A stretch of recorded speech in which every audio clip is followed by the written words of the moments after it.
Loud. All right. So good evening, everyone, and thanks for coming to attend tonight's ANC 34G's race meeting. We definitely have a quorum of members here. We got 7 folks here, I think, out of the 11, so that's great. I know Corinthia will not be able to attend tonight because she is working on an exam and getting ready for tax season. And I'm not sure about Renee. And I get so, I can just look over in my backyard and see if Renee's got any lights on. I hate to put her on public blast like that.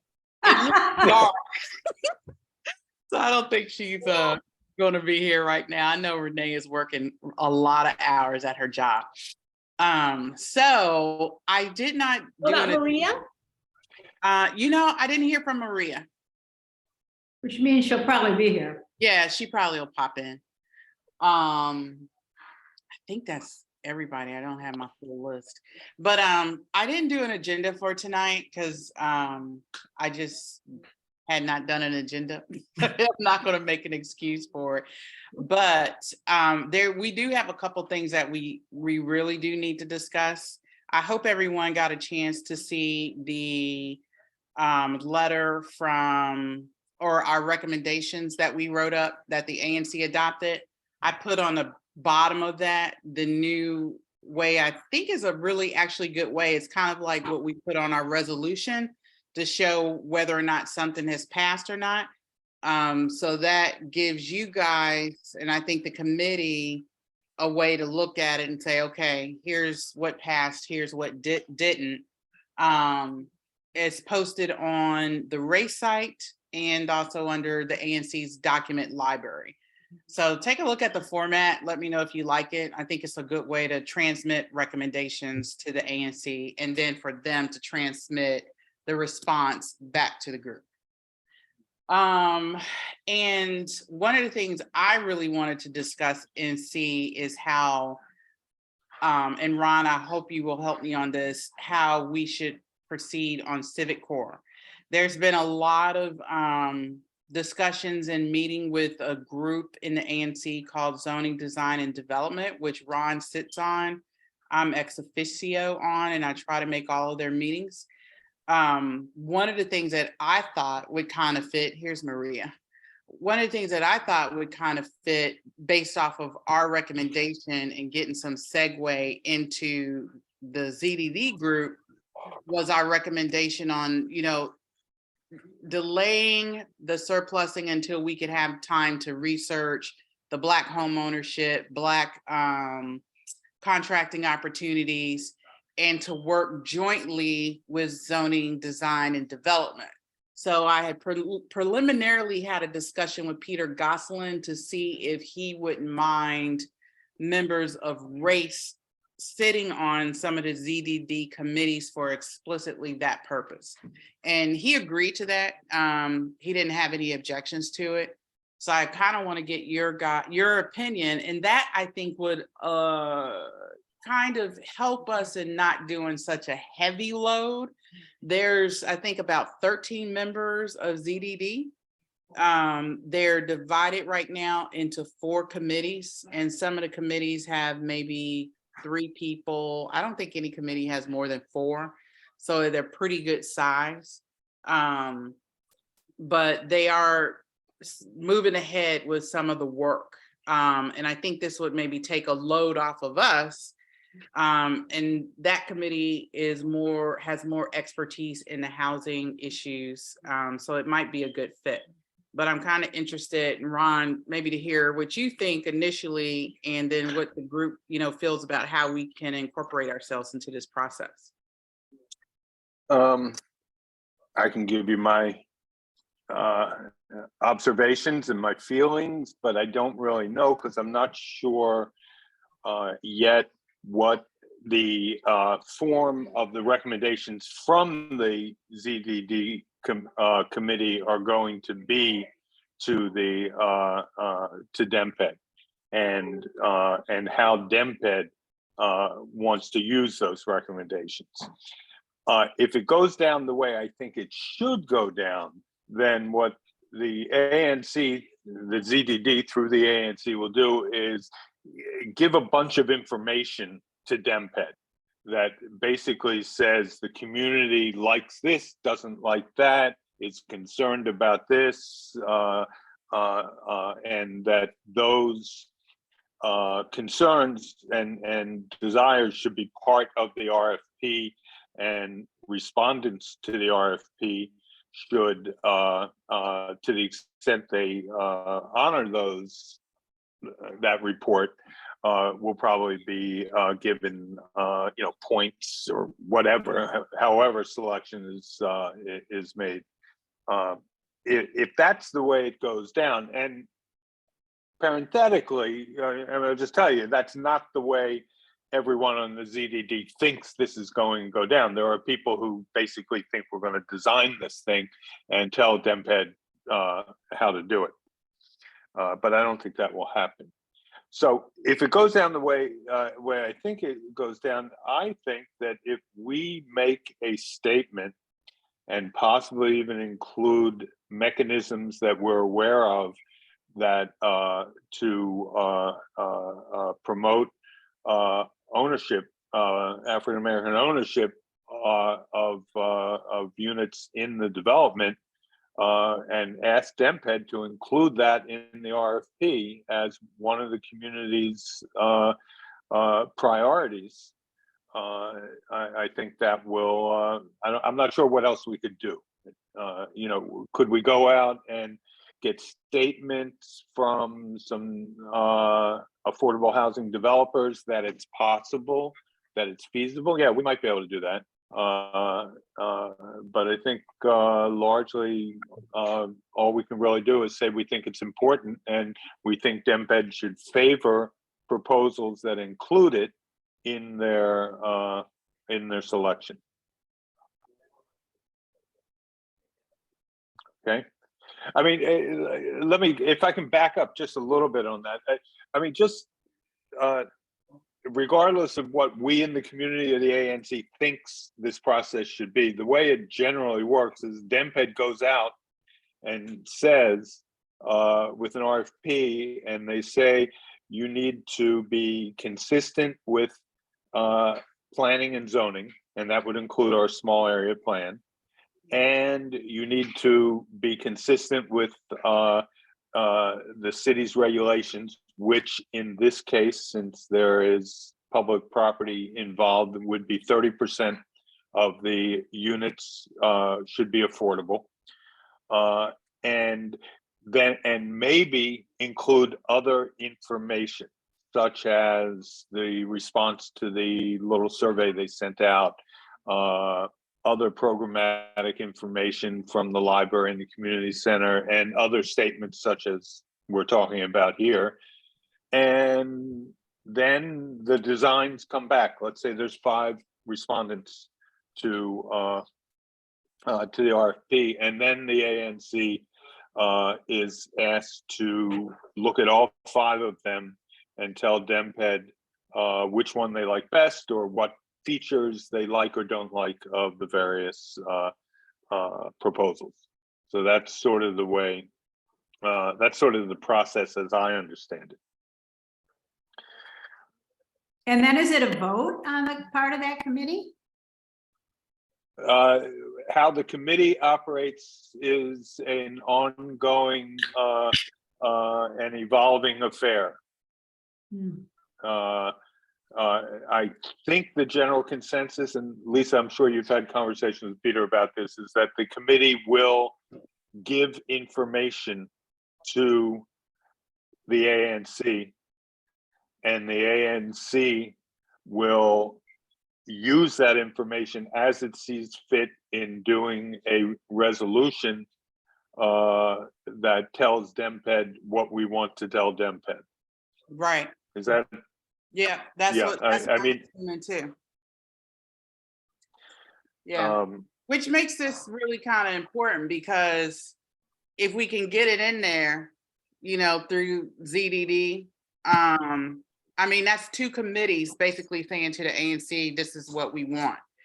as opposed to one committee. And I think that's a more powerful statement to the ANC. Mhm. And just to add one thing, I've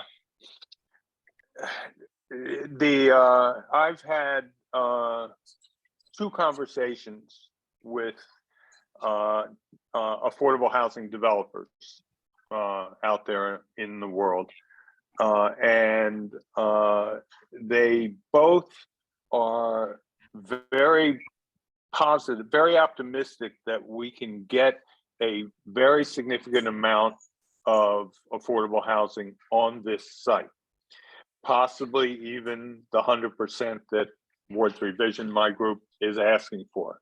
What we're asking for, by the way, is a lot. I mean, there are those who poo-poo it, but we're asking this be 100% affordable. Right. And there are people, and there are people who don't agree with that, but we're asking for a lot. But the people we've talked to have said that they believe that the climate is such that going 100% affordable on this site will require a huge chunk of money from the trust fund, but they think it's going to be there. Okay. Because of the mayor's commitment to getting 1,991 units in Rock Creek West. So I don't know if they're being overly optimistic or not, but they're fairly optimistic. That said, one of the two developers I talked to said, on the other hand, they have no interest in a DEMPED RFP because of how long it takes and how involved it takes, with no, it's unpredictable and time consuming. So that's a downside. But the other firm is interested, so we'll see. Okay. That's my ZDD report. I won't. I'll share the juicy stuff with you individually if you want to call me. I will be calling you. Cal, you had your hand raised. Cal and Yeah, Marie had your hand raised. I do. I'm trying to look up the definition of the word. Well, maybe this is not the word. I was just thinking out, and maybe this is the wrong word, Ron, that one of the reasons that developer might not want to go through a DEMPED RFP is because of the sort of draconian way that this all comes about. So I wanted to share that I had about 2 weeks after the surplus hearing, it was on the 27th of January, I had a call with Gilles, and he, I thought it was going to be 15 or 20 minutes, but it went on for an hour and a quarter. He did about 80% of the talking. And I raised two things with him. One is, could we find a different way to go about this than the surplus method? And the other one was to talk about ways of engaging the community that are different than the two methods that they seem to employ. His first response was, for both of them, this is all set down by law for both of those things, and we'd have to actually get a legislative change, which would mean involving the DC Council to change the legislation. So he went through a very lengthy, and I imagine, Lisa, this is exactly the same stuff he told you the day before, the day of the surplus hearing, because I know you had a long call with him about that, in gory detail about how all this works. The one thing that was new was that based on the response from the community and what happened at the surplus hearing, the surplusing is being delayed to be done concurrently with the disposition. So the surplusing and disposition will not happen at the same time. They're still separate processes, but they're now fused together in time, so that it's not going to be surplus and then disposition. It's going to be surplus and disposition together. I have a set of notes that are not really intelligible by anybody but me, but if it's valuable, I can try to write up as much as I can. I missed, since the call wasn't recorded, I missed a couple of spots in this. And Ron, maybe you can fill those in if you know enough about this process. Well, yeah. But he just went into the whole thing in absolute gory detail with me. And we've talked about some case studies, including the one that Caitlin talked about on that info call 2 days before the surplus hearing. It was the, I can't remember the name of it, was Stillwell or somebody well school, Homewell. But that turned Cromwell. out to be not, the account that she gave turned out to be a bit different than the account that Gilles gave. So, but he mentioned a couple of other examples of these. So there were a couple of case studies that he outlined for me and detailed in this conversation. So I just wanted to say that. And yeah, as far as the let me follow up. Can I follow up that, Cal, first? yeah, I'll hold off just on the community engagement hold- part until after that. Okay. And that's good, because what I'm going to, let me just sort of add a couple of things that actually addresses both of those issues. The first is, and I apologize, Lisa and I should have briefed you guys on that, but there's so much of this stuff going on, and you forget who you talk to and who you haven't. But yeah, thanks to Lisa, and frankly, thanks to the new council member too.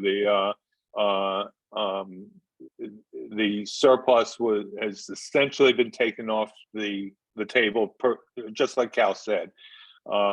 It'll get pushed out. There's some bureaucratic crap about, you know, how it gets pushed out exactly, but it'll get pushed out, which underscores the fact that it was never really an issue. You know, it's just always a non-issue. People are just jumping on that. It's a bad word. You know, I think that what I've said to everybody is that it's the worst phrase since defund the police Yes. that anybody's come up with in terms of making a point. But you know, because there shouldn't be any controversy here. You know, I mean, this is just how it's done. And there's a step, it's called surplusing. And if you want to use that as a rhetorical device to go delay something, you can, but that's all it is. But the second is just to follow up on the ZDD process a little bit, what's coming out of the committee. I'm on a committee with Peter Lynch and a couple of an architect and another community member, and we're exploring how to do more community involvement as it relates to the design of this community center redevelopment. And the hope is that we will be able to squeeze some money out of DEMPED or somehow to hire a consultant, a professional facilitator kind of firm to help us do a sort of design workshop, charrette, and to maybe have some input into a survey that we'll do on our own that will enhance, replace, if you will, what DEMPED's not doing, because we've all heard what Gilles had to say to you. It's the same thing, you know, as far as DEMPED is concerned, and again, just sort of background, I'm not sort of defending this, although I do think it's not all that incorrect. As far as DEMPED is concerned, between the small area plan, the comp plan, and the new zoning that will codify the small area plan, that the design aspects of this are set, and the next step is to have the respondents really drill down on the architecture, and then we all comment. And honestly, it's not from the architect's point of view. You know, professionally, they're not wrong. In terms of community relations, they're wrong. Community needs to be more involved, so if nothing else, to just understand what's already in place to guide the design. And that's what we're going to try and do, is set up some surveys and some design workshops to get people focused on what's possible or not on this site. So basically, we're taking community engagement into our own hands if we Right. can squeeze some money out of DemPed. Right.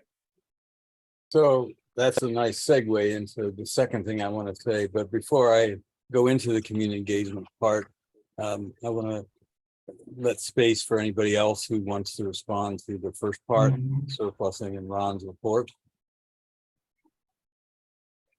Maurice, you got your hand up?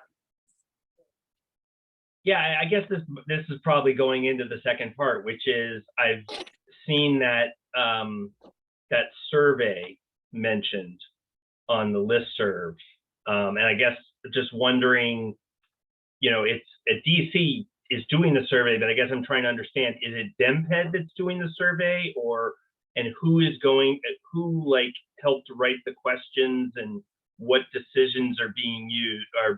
It's sort of like, how do you use it now, and what do you want in the future? But obviously any survey can be engineered to target the type of result you're looking for, depending on what questions you ask and how you ask them. So I guess we obviously, if that's an official DC or MPED survey, then we want to guide people to do that so they have as many voices. But I think there is that other component that's needed of community engagement.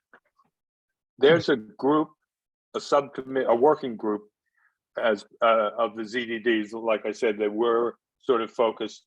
The one I'm on is sort of focused on the design part. There's another one that's focused on survey. And I'm not sure what exactly they're doing. One of the things we were doing is we were in the design group, we were looking for a group that understood surveys and planning and design so that they can help inform whoever is doing the survey. And then we, the ANC, or somehow, it's still in flux, we somehow would do our own survey that would supplement the use of the library and use of the community center survey that DemPed did, which is pretty anemic survey. So this would be a meteor one, and it would go out. But if I can throw out a question on the table, I hate talking so much. You guys, somebody else needs to talk, because that's the only way I stop, if you look, somebody put out on a list, well, no, it wasn't a listserv, but anyway, there was a survey as part of our comp plan task force review. I suspect it's available on the ANC website. I don't know. But the point I want to bring up to this committee, because I think this is a huge issue, at least to me. I apologize if it isn't to anybody else. But the survey that went out to the community, fairly well responded to, asked, among other things, what's important to you? Okay, Chevy Chase residents, ANC 34G residents, what's important to you? And the last three things, at each different time they asked that question, the last three things of importance were affordable housing, diversity, and workplace housing. They scored last compared to parking, compared to, everything else. Walkability, green spaces, a whole bunch of other things.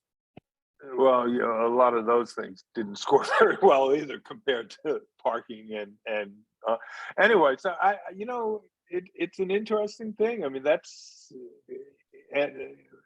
now that happened, but multiple times the comp plan task force, racism task force, small area plan, DC council, everybody else said that may be so, but it's still important. It's still a first order concern.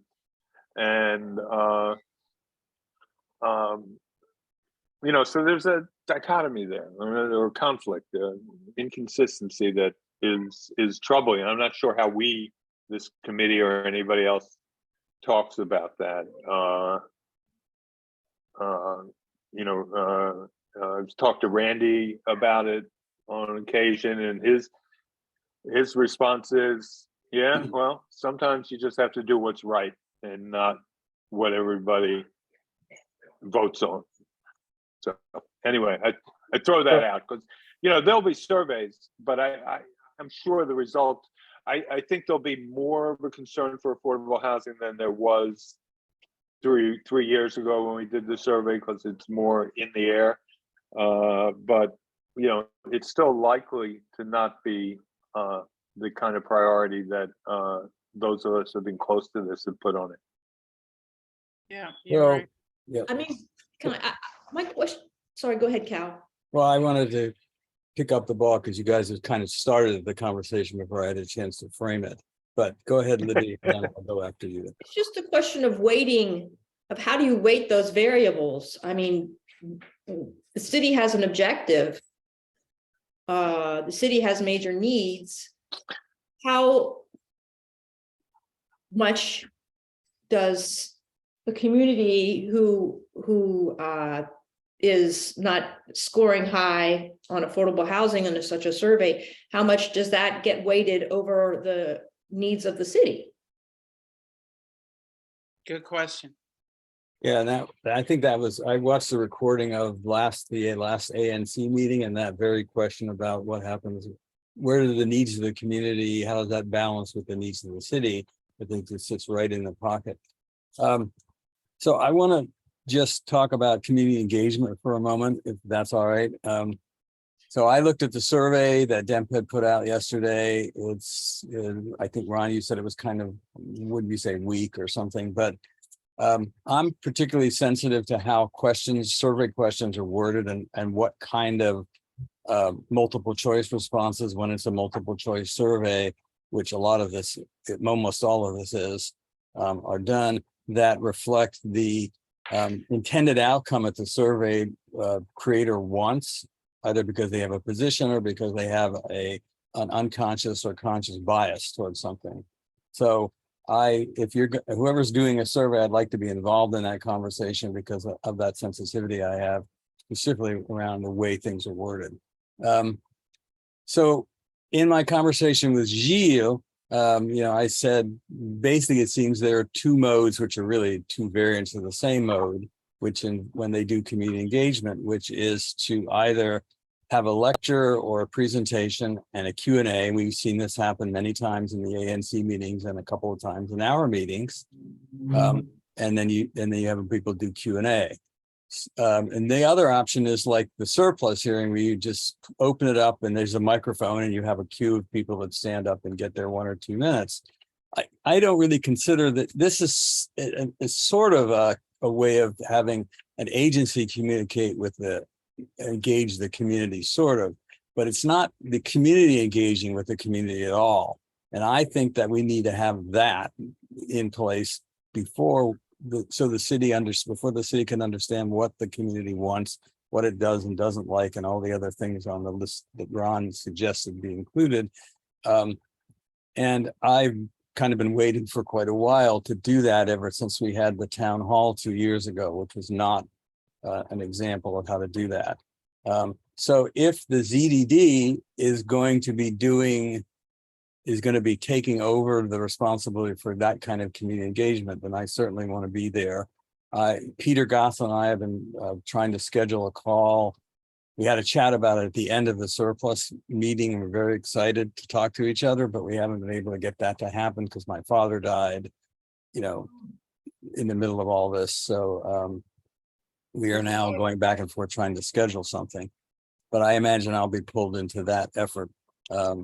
Because I've done lots of large scale engagement with communities before, and even online in virtual calls. So, but I'm not a fan of every individual gets to speak in front of the whole crowd as being a way of communicating. I want us to see dialogue and conversation amongst ourselves. Well, hold on, Ron. So okay. What Gio told me is it's not included in the legislation. So if we want to get any government agency to use a different method other than the ones I described at the beginning of this, we would have to go back and get the legislation changed, and we're back to the city council and all of that. But we can certainly do what we want to in the community. We don't have to follow those procedures. Go ahead, Ron.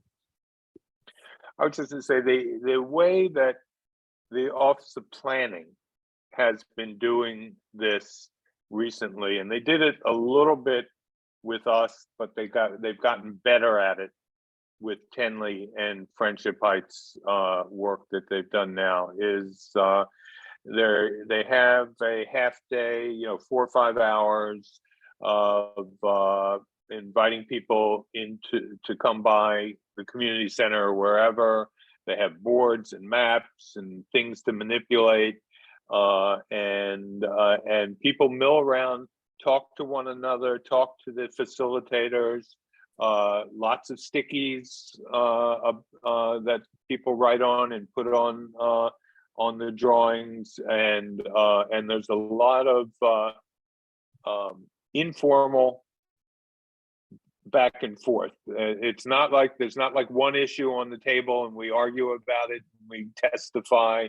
It's nothing like that. It's that we all all the people who come by immerse themselves in it, talk in small groups, write stuff on the stickies and leave it there, and then the facilitators, whether they're DemPed or OP or just our guys or us, whoever it is, somehow compiles all that at the end of the day into some sort of report.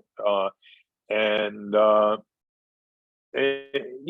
my experience, that's something which, now that we can do it face to face, is a pretty good method. They tried to figure out how to do that online, and it was much harder online. But when you're doing it face to face, it's fun, and people open up, and you can get results. So I don't know. I'm not I'm a developer. I'm a top-down kind of guy, so I would defer to you on the process, but I'll just, but I'll tell you that that's how they've been doing it, and I think it's not bad.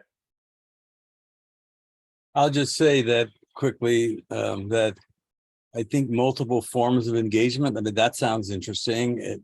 It's sort of random in some ways, and that has value, because then they can go collect the little stickies and they can watch the conversations. There's also value for having an actual designed conversation in the same way that a charrette is designed specifically. So that's the piece that I want to bring. There's a whole bunch of thought on how to design a group conversation. So anyway, I think that's all I need to say on this. Oh, there's one more thing. Gilles, I said to Gilles, if we talked about that situation that Caitlin talked about, where the school, everybody got together in the community, there was heavy community engagement and everybody liked the design. And then the mayor's office or whoever decided to go with a different developer with a different design, and the community went, ouch. And I said, if that happens in this community, it's going to be big trouble. That's what I told them. Well, Ron, you might want to respond to that. I mean, that's one of the dangers of, we have to be careful with our expectations, because that's part of the RFP process, I would assume, and part of the architectural design process. I'm not under the impression that the community is going to design the center. So there might be something that we submit in terms of the community, and it comes out differently. I mean, that's one of the things we're going to have to manage in this whole process, is the expectations. I mean, just being realistically. Yeah, I mean, what influence and review process do we have over the design and all that? He actually outlined stuff that sounded fairly decent in theory, in terms of the process. So we'll see. I mean, I think we could, probably do high level stuff, but to be honest, I want to see what the architects bring to the table.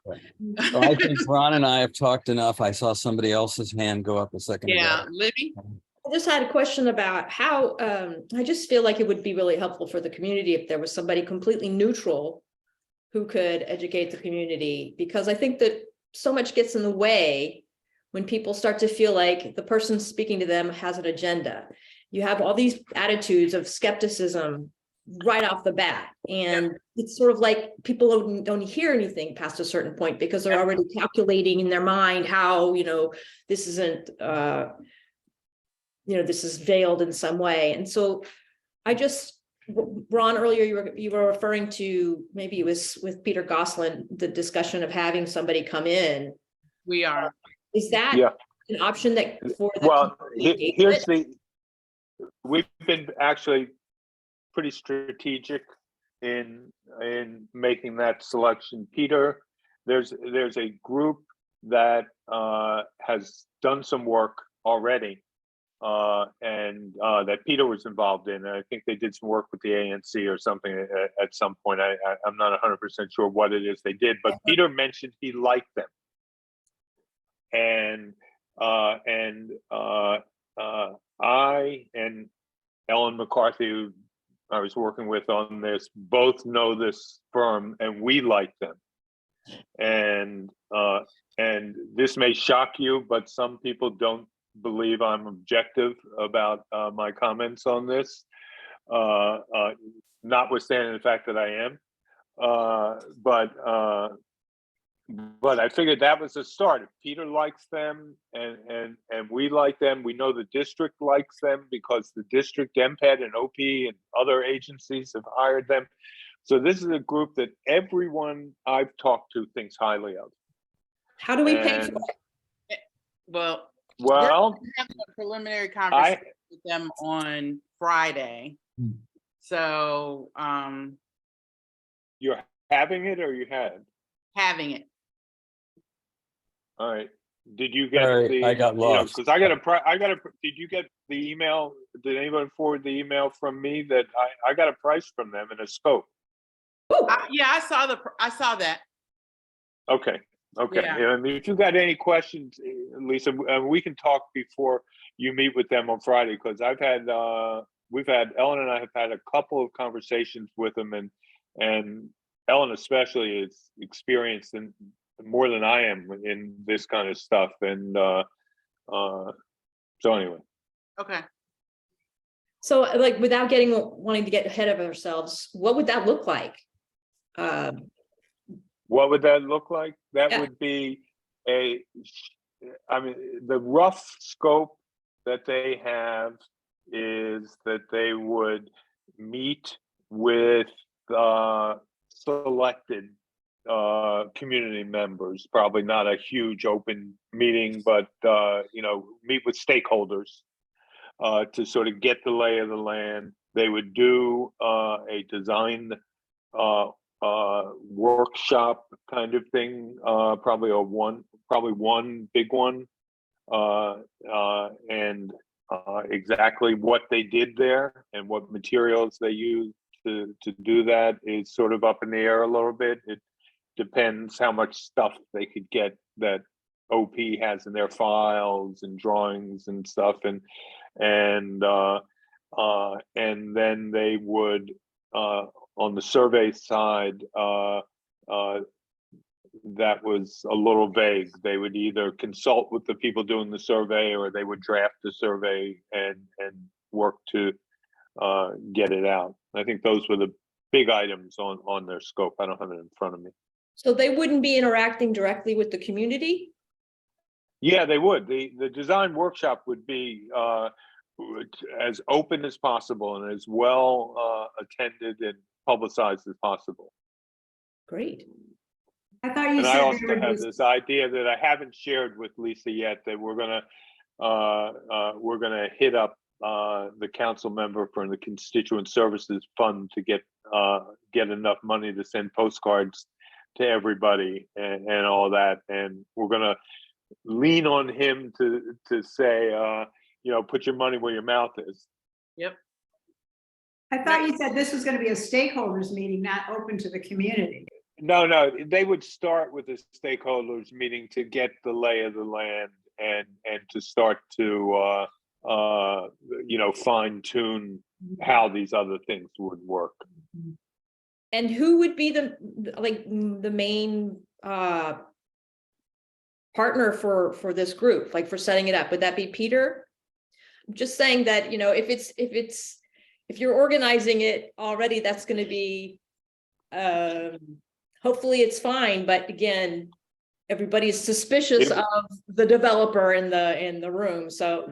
No. This is a recommendation coming from, I've been doing the legwork for the working group that's that's responsible for coming up with ideas for charrette.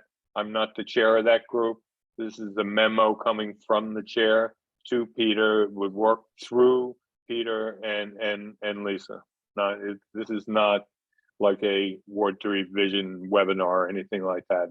It's just as part of that working group, because we have the connections to the kind of people who do this. We're the ones who took the lead on getting it done. And it's not just me. I mean, when I say me, it's also Jamie Tillman, who's an architect who hasn't had anything to do with any of this, is the chair of this little working group, and a lot of this, especially input into how charrettes are run and that sort of thing, has come from him. He's a professor of Maryland and in architecture school, and he's done these charrettes and things before. So it's his input also. Sounds very positive. So Ron, is that group specifically just about the charrette, or is that a general community engagement working group? It's general charrette, the survey, the other part that's sort of heavy on the community engagement, I guess, is the survey part, and that's another group. We haven't had interaction I mean, where yet. is there under their purview would be the kind of community conversations and dialogue that I described a few minutes ago? Yeah, I mean, I think that the expectation is that most of that happens related to the charrette design workshop kind of thing. And one of the things we haven't talked about is, when do you do this? Do you do the survey so that the survey results inform the charrette community engagement? I mean, that those are things that obviously have to be talked about that we haven't. Well, Hey, can I interrupt real quick, you guys? We got an hour on our meeting. We're at 7:50. I just want to find out if I can join bad. that. Can I just join that committee? That's all I want to find out. So my first Yes. question was if there would be members on this committee that would be interested, and it seems like a few of you would be. Cal, definitely you seem like you're interested, right? Okay. Anyone else interested being on ZDD outside of Cal? Can somebody please tell me what ZDD stands for? It's zoning Design and development. development. Thank you. I kept thinking it was ZDV. Okay. Now, ZD. I would like to be able to observe occasionally. I don't think I could commit. They're open to the public. Yeah. Okay, all of their meetings are open to the public, and they post just like we do, post their videos onto their website. I am in the process of making their webpage with Peter and doing a document library for them, because I don't think we have the first meeting posted up there yet. So in a couple of days, it'll be up there. So we actually got 3 folks, me, Ron, and Cal. Libby, are you interested on sitting on any of that stuff? Possibly. Okay. I'll put you as a maybe. Lisa, If I you can could- put me if down I as a could add- maybe also. Okay, great, Maria. If I could add one thing that is important to the ZDD, but it's not a specific task, but just the more that people in the community can speak up that on the importance of this community supporting significant amounts of affordable housing in this neighborhood, was a huge achievement of the last several years of work, and to throw it away because you think pickleball courts are more important than affordable housing, or even if you think that it's worth not building affordable housing so you can have a building that's 4 stories tall instead of 5 stories tall, that people need to be called out. I just, that yes, some things are important, but some things are more important. Right. And you can't say I'm for affordable housing, but I'm against building it. Right. Which is, to Maurice's point, is it's sort of what is going on here. So the more you can speak out, and whether it's on this committee or on the listserv or whatever, to just let people know, that we're watching you. On the link that was in the article that you posted, the link to the 600 and when I signed it, it was 600 and maybe 65 names. You know what I'm talking about? Action. Action Network. Yes, Mhm. there is a running total of people who can go in and just sign their name that they are in support of affordable housing. And there's a link from the article that you sent around today. And I'm wondering how. The one I sent? Yeah.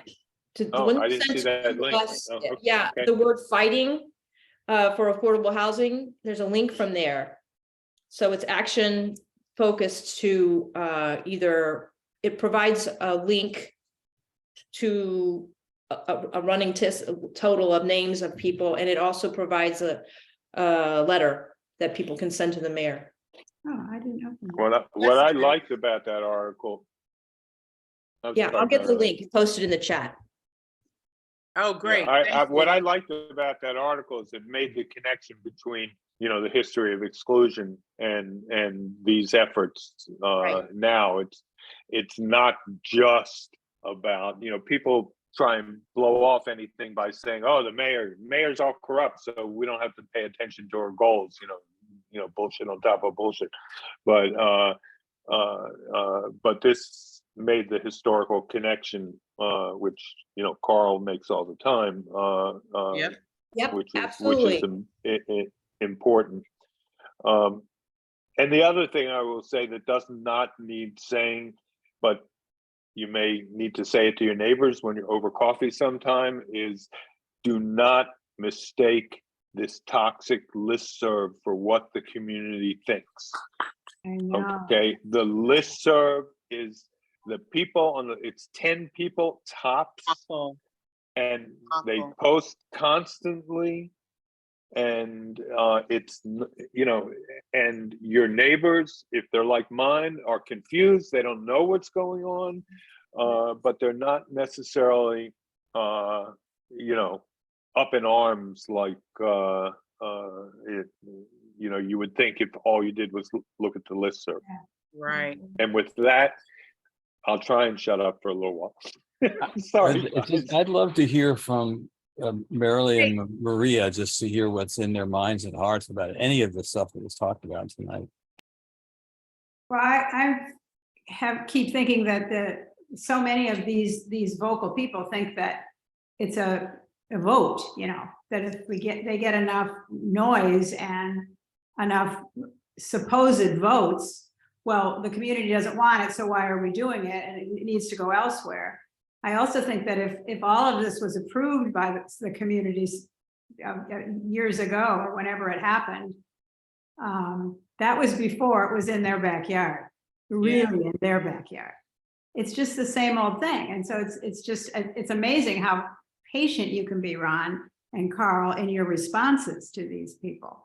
Because it just infuriates me, but and they think a survey should be a vote.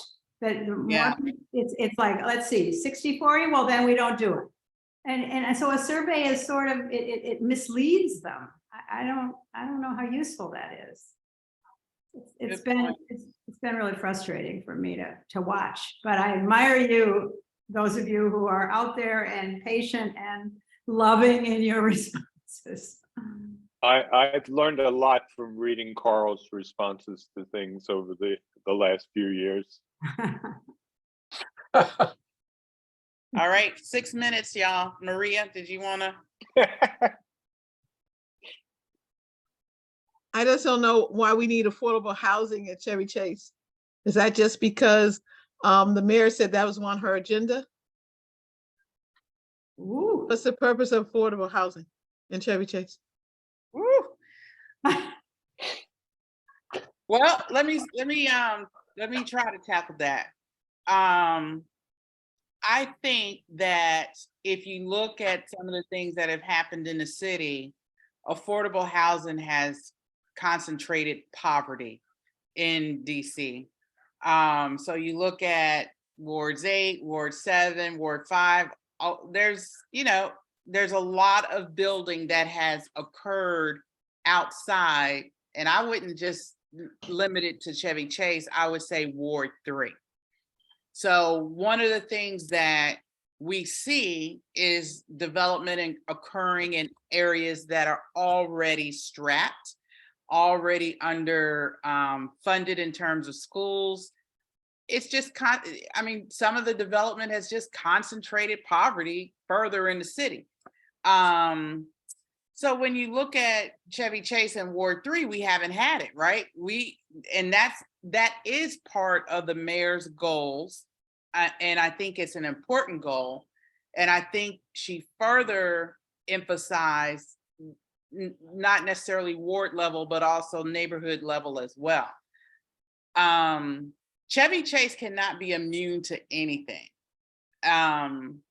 We have to, at some point, expand our opportunity to bring other people into our community, and affordable housing is one way to do that.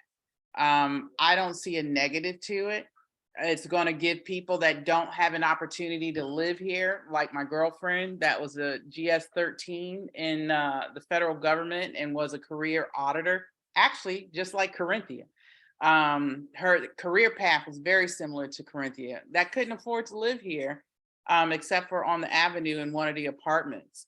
But I think we want to create a community where people have access to all the good things that living in Chevy Chase brings. And that's a huge way to do it, is to do affordable housing. So that's going to give access to schools, access to safe neighborhoods, you name it, Maria. I just don't see a downside to it. I don't agree with that. So what is your rationale for why we don't need it here? I think most of the time we come up with this whole premise that we're going to do something. We get 4 or 5 people in the community. They're not prepared to be in the community, in the sense that they're not your friend who has a GS-13 job. There are other people. We get a couple of those people in here. We think we succeeded, and then we go on to our next thing and we forget all about it. And it doesn't make anything better for anybody. Well, I think you're talking about different levels of affordability, and this is something that actually is troubling to me. You got to keep in mind, affordability was about what a real estate person did. 25 square feet should be 25 square feet. So if we go and say we're talking about affordability, are we talking about bringing down the value of the homes that are in Ward 3? No, what I'm talking about is in terms of affordability levels, in terms of development and who comes into communities. What I think happens in a lot of communities, and that's whether the community is white or black, but it's definitely more prevalent in white communities when you're talking about affordability and bringing in people. A lot of times the perception is you're bringing in trouble. And we're not talking about, in terms of, I think, some of the development that's going to occur here, deeply affordable, where maybe you're talking about, well, maybe you are people on vouchers. I don't think there's anything wrong with that either. But Maria, I will caution that that is very stereotypical. I know the DC government doesn't do the best with setting up people that are, say, on voucher programs. you know, for long-term success. There's been a lot of issues with that. But if you look at statistically, and maybe Ron could speak more better to this than I can, statistically, what's been built in DC are at the top of the affordability chain. Those are not people that are living off of vouchers. Those are people that are basically your working middle class. They're the teachers, they're the firefighters, they're people. So we're that- building houses for middle class? That's what this, They're the 50, SAP is gonna be? they're 50 Yeah. and 60%, you know, of the income level, which, you know, is about $50,000. I mean, they make too much money to get probably a voucher. They're your average working class people. So I think that's, and even if they weren't, we still I don't want to live in a city where all the people that are on a voucher are living in Ward 8. Oh, You I know, agree. that's not fair. Exactly, and We, the problem I with think- it, I think- yeah, with we the don't right resources. develop, we have not developed that community. Ward 8 is struggling. I'm working with Reverend Wendy right now, who happens to be my sorority sister. She is working right now on an issue of getting grocery stores. They don't even have grocery stores east of the river. It's a shame. Me and my husband just went down to the Wegman and passed the Safeway on the way. And countless other little mini markets, you know, that we have. They don't even have grocery stores there. It's patently unethical the way we group poverty in this city and then fail to address it. Right. Ward 3 I will think- have multiple grocery stores. So why should people that are living off a voucher not come to an area where they can get to the daggone grocery store? So that's So, all we trying I to do think- is do a I grocery think- store and build a grocery store. No. But Maria, it hasn't been done.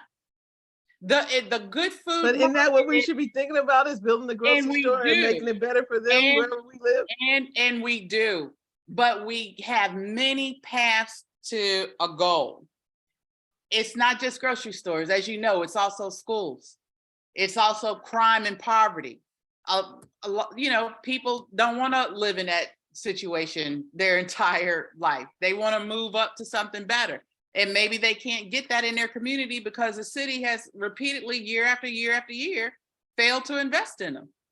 But yet they They invest say- in the other communities. They say that your zip code is a better determinant of a child's success in life than their genetic code. That's And by they're design. wrong. A lot about your and- family. It is That's by design. And, You're you know, right. and And sad exclusion that is that's- part of that design. Exclusion is and part get- of the and- design. I and gotta get creating my an card. creating an opportunity for more people to live here is central to this idea. And I disagree. Maria, well, I to disagree. your point, though, about doing, you know, of just getting a few people and stuff. That's one of the reasons why some of us are pushing for this to be 100% affordable, because this is district land. They own it and they can control what happens on it. And to the extent that we can get, you know, say 100 units of housing here is a significant impact. And it's not just a few units, because, you know, there's, you know, so like Lisa says, we're looking at all Rock Creek West. So 100 units here, get a couple hundred in Friendship Heights and another 100 in Tenley Circle, then we can sort of have a make an effort to provide an opportunity for people who don't have the opportunity to buy in the neighborhood or live in the neighborhood to start with. And also, we all benefit, I believe, from what presumably would be a more diverse population. And the one other thing, just to put to quantify what Lisa was saying, if affordable housing is usually from 30 to 80% of the average family income for in the region, so that and that would be $130,000 for a family of 4. So that means that, you know, a family that of 4 that's making $100,000 would be able to afford to live here, and that's not that's a working class family. All right, that's not necessarily a sociological problem, super low income family, although those people obviously need to be serviced also. But many of us, I won't speak for anybody else, but many of us believe that that sort of mixed income is a good way to approach this kind of development in this kind of neighborhood, for the same reasons that I think you're raising about people feeling comfortable and making a life in here. Well, I have concerns because Cleveland Park is yelling loudly about their crime going up because of the voucher folks and the mess that you see on Connecticut Avenue. I don't want to get into that right now because I don't know if that's just NIMBYism or that's actually real problem. But there are questions to be raised, and I do think we have. Who just left? Oh, Carl. Carl So said he wasn't feeling well. okay, and I think that this topic. I'm glad you said this, Maria, because otherwise I think we would have all assumed that we were all marching in the same direction to the same destination, and we're clearly not. If Corinthia, she would probably have the other way, which is, what's all this talk about green space? Let's fill up that whole site with affordable housing. So, But I've lived in pretty much every ward except for wards in Northeast. And I know the people because I've lived with these people. I've lived here with you guys for 26 years. So I know you people too.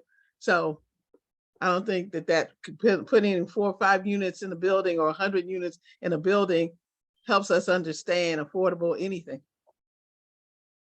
Yeah, I can understand exactly what you're saying from a broad sense. Mhm. Do you That feel just like, says, hey, Ward 3 now has it. We're good to go. Yeah, I it's checked off my token. box as a mayor. Mhm. No, but I think that's where the real, for me, that's part of the real interesting work that needs to be done, is the community coming together.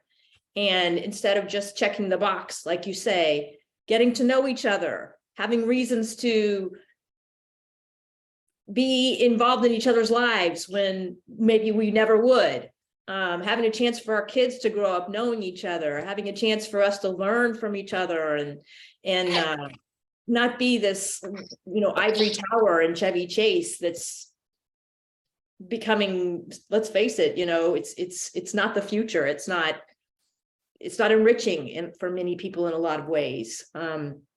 So I would much rather have my kids growing up in a neighborhood where there are more socioeconomic differences and different races, and then I'm not complaining, I'm happy in Chevy Chase, but I think it's important for us to know everyone and be in everyone's lives. Well said. Well, if you dislike where you are, people normally move. Yeah, but a lot of people don't have that option when you have no money and no, I'm saying everybody, not anybody, everybody. I mean, there's lots of places you can move to where you can get that diversity if that's what you're looking for real. Oh, And also I have this question about, to Libby's point, your point, Libby, is that the Black folks in other parts of the city feel the same way, that they actually want to get to know more white people and so forth and so on. It isn't just about us and what we want from our relatively, I'm going to say, disconnected place that I think many people have in this bubble of that I call Chevy Chase. So Very true. I think they want the asset cost. They want their property to be cost just as much as anybody else's property in the city. That's what they want. That's the prime motivators for people who object to this. But I think this is a great topic, but when we had 6 minutes left to go, I'm not sure we could really do this justice. I'm sorry, wait till a minute. But, when I think about values, see, to me, Ron, these conversations that you're talking about before you even have the surveys and the charrettes, you want to sit down with the community and talk about what do we value here? If you don't have that values conversation, and that's a conversation. It's not a survey. It's not a charrette. It's a conversation. And it's not a bunch of people testifying. And I this think has some not of been done. I think some of the values came out in the survey, personally. I think that, it might not be a survey per se, but when you ask somebody and they write it down and tell you, let's believe what they say. So there's probably a reason why those 3 topics came up at the bottom. Because that's not at the time what was valued. So with that said, Maria, thank you. Fascinating. And I Thank think you, one Maria. of the things that I want and what I value is everybody being able to share their personal feelings and agreements or disagreements, and we keep moving on just like we did at the very beginning. So everybody will hopefully respect that, and it only makes us stronger because, like, I can't remember who said it, we thought we were all kind of, had the same feeling, and it's very brave of you, Marie, to come out and say, no, I don't feel that way. I agree. So thank you. Thank you. We're coming up. Oh, this is Libby again. We're definitely about 10 minutes over. If you guys don't mind, I think we should wrap it up here. And the next conversation, hopefully we'll have more information coming back from the members that want to be on ZDD. The other thing that we need to think about for our next meeting, I will send you guys an email on a resolution that I'm proposing. I wish Carl was still here because I'm working with someone in the community on a resolution regarding racial covenants on their properties, and proposing that the district does something similar that Maryland does and actually pays to have those racial covenants removed. We don't have a mechanism of removal. Ooh. So They're I still think, there? huh? What do you mean they're still there? The covenant is on your house. Yeah. Yeah. Yeah. Well, They're not null and void because of law? Yeah. Well- But some people want it removed, and Yeah. Maryland has a mechanism to do that. doesn't that depend on when your deed was issued? I don't know. We'll figure it out. Yeah. Because most of you know, in 1961, when my mom and dad bought this house, my dad scratched out the "cannot sell to Negroes" clause of the deed. He wouldn't. That was a condition. But anyway, yep. When does that other committee meet, Lisa? Do you know? I don't know off the top, but I'll get that from Peter and send it to you guys. And you said there's a link that's going to be posted with the last meeting, so we can get an idea of what. Yeah, I haven't gotten it up yet, but I'll try to work on their page tomorrow. That would help me Yeah. know if it's something I should do. And I think the video, did we I post? Let me remember, check on that. I'll get the video I, link. I thought I think somebody said the video link was up, but it was bad. I'm looking. Yeah, that's what they said. Yeah. Okay. Okay. Thank you, everyone. I'm gonna head out. And thank you so Great much. conversation. All right, have a good Thank one. you for Great sharing, Maria. conversation. Thank you, Okay. guys. Maurice, so quiet tonight. I know. Letting everyone else do the talking. Okay. Thank you all. It's Bye. nice Bye. to see you. All right. Bye. Sorry to hear about your dad, Cal. Yes. Yeah, Thank you, Cal. yeah. I don't. Did you guys get a letter from Libby or about that?